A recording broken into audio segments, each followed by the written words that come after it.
So let's begin with question 16 out of 25. Begin on this problem. So this is our first question out of chapter 8, and it's multiple choice question 36. All of the following are examples of chemical properties. Now, chemical properties are things that cause chemical change. They are the actual thing that is causing the chemical change. So first example is the rusting of iron nail left out in the rain. That is a change from Fe, solid iron, to Fe2O3. That's a chemical property. The ability of a drain opener to unclog a drain using sodium chloride. Yes, the sodium hydroxide is put in there to react with fats that can clog drains and hair. These kind of things are typically what are found in drains that clog them, and sodium hydroxide is a chemical change or a chemical change agent that will cause those to change.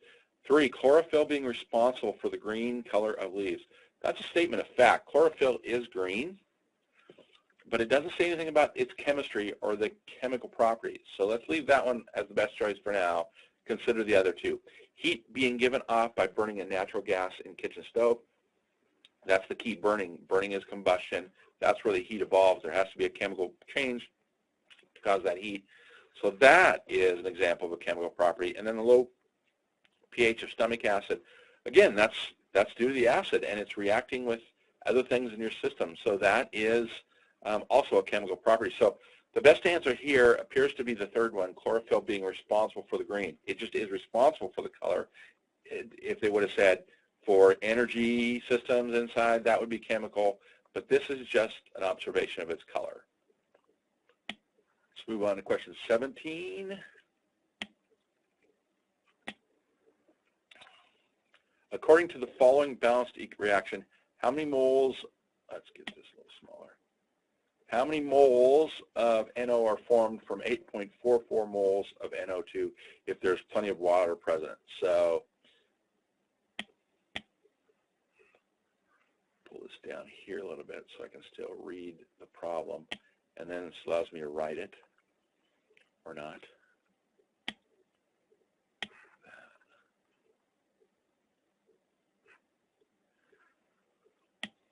Okay, so here's the problem I've just written out. The chemical reaction, it's balanced, and when we're given this 8.44 moles of the NO2, how many moles of NO can we get?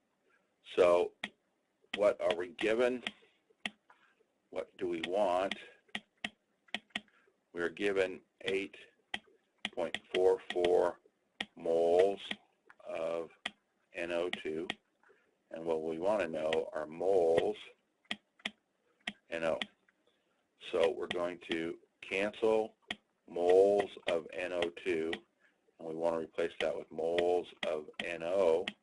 And in this case, that's going to be 1 mole of NO for every 3 moles. So our answer will be 8.44 divided by 3. Those units cancel, and we have the right units. So problem number 18. This is what goes on inside an airbag.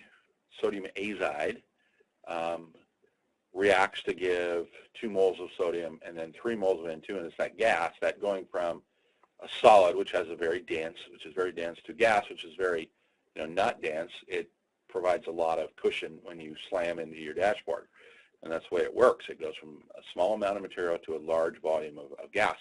And this one is if we need to produce 21 grams of N2. So 21 grams of N2, that's what we're given.